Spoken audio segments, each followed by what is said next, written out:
Square.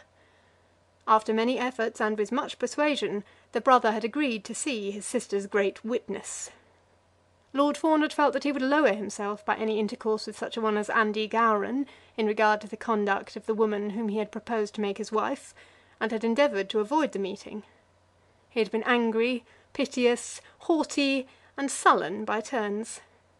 But Mrs. Hittaway had overcome him by dogged perseverance, and poor Lord Fawn had at last consented. He was to come to Warwick Square as soon as the House was up on Friday evening, and dine there. Before dinner he was to be introduced to Mr. Gowran. Andy arrived at the house at 5:30, and after some conversation with Mrs. Hittaway was left there all alone to await the coming of Lord Fawn. He was in appearance and manners very different from the Andy Gowran familiarly known among the braes and crofts of Portray. He had a heavy stiff hat which he carried in his hand. He wore a black swallow-tail coat and black trousers, and a heavy red waistcoat buttoned up nearly to his throat, round which was tightly tied a dingy black silk handkerchief. At Portray no man was more voluble, no man more self-confident, no man more equal to his daily occupations than Andy Gowran. But the unaccustomed clothes, and the journey to London, and the town houses overcame him, and for a while almost silenced him. Mrs. Hittaway found him silent, cautious, and timid. Not knowing what to do with him, fearing to ask him to go and eat in the kitchen, and not liking to have meat and unlimited drink brought for him into the parlour, she directed the servant to supply him with a glass of sherry and a couple of biscuits. He had come an hour before the time named, and there, with nothing to cheer him beyond these slight creature comforts, he was to wait all alone till Lord Fawn should be ready to see him. Andy had seen lords before. Lords are not rarer in Ayrshire than in other Scotch counties. And then had not Lord George de Bruce Carruthers been staying at Portray half the winter? But Lord George was not to Andy a real lord. And then a lord down in his own county was so much less to him than a lord up in London.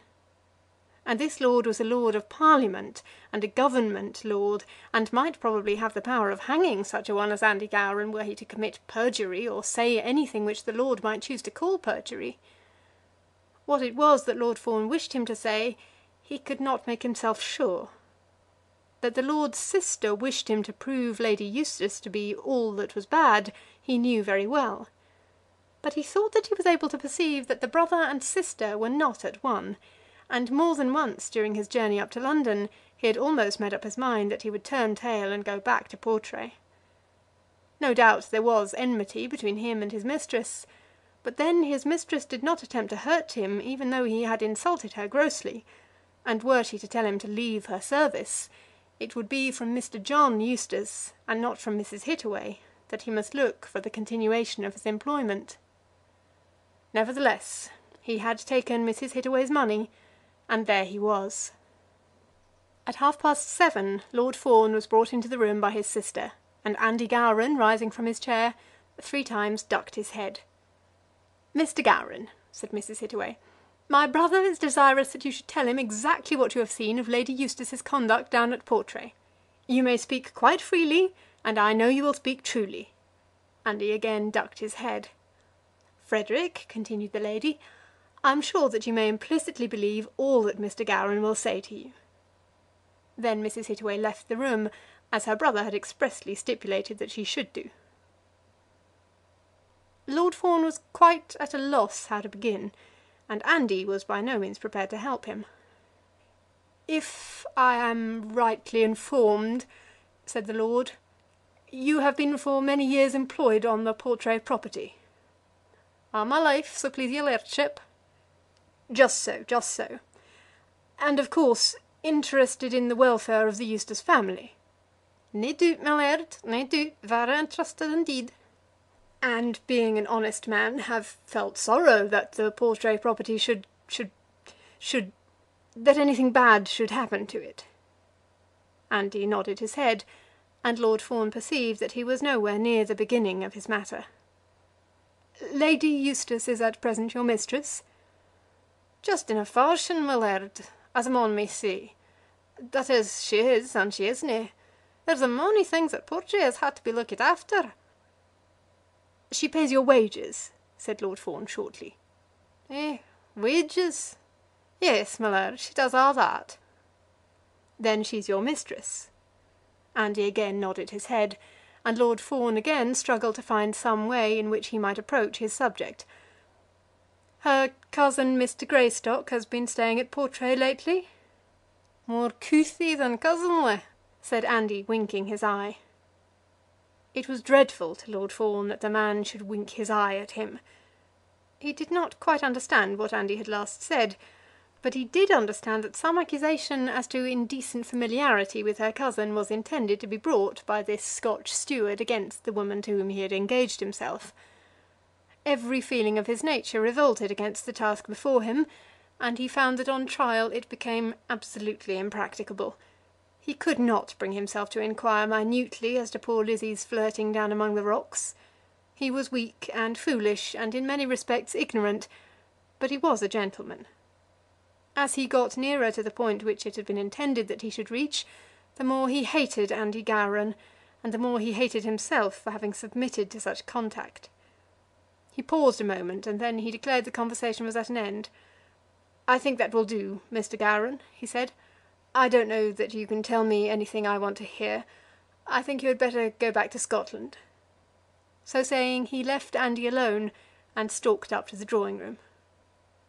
When he entered it, both Mr. Hittaway and his sister were there.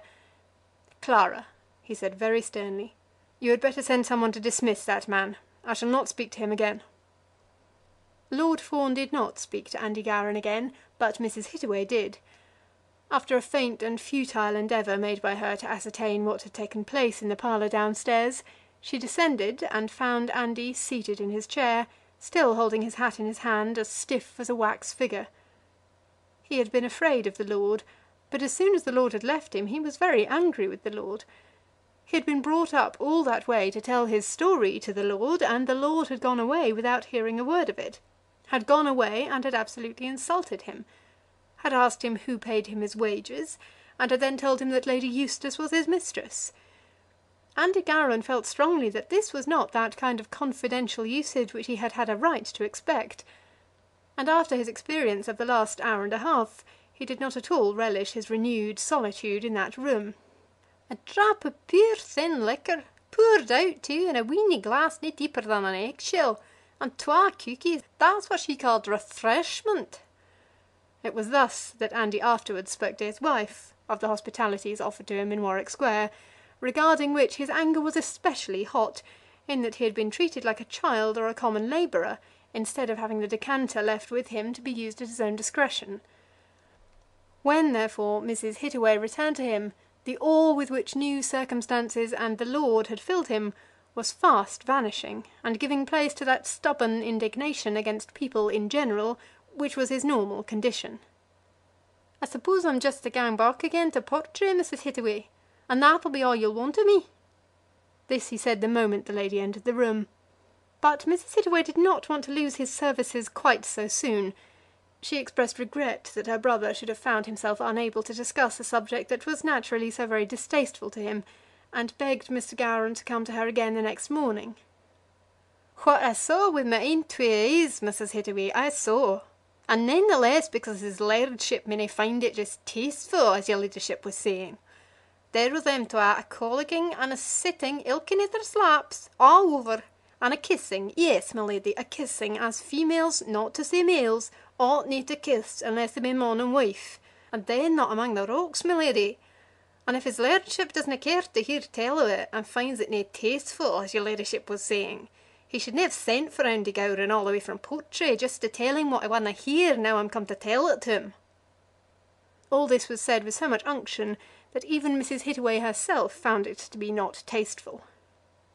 She shrunk and shivered under Mr. Gowran's eloquence, and almost repented of her zeal.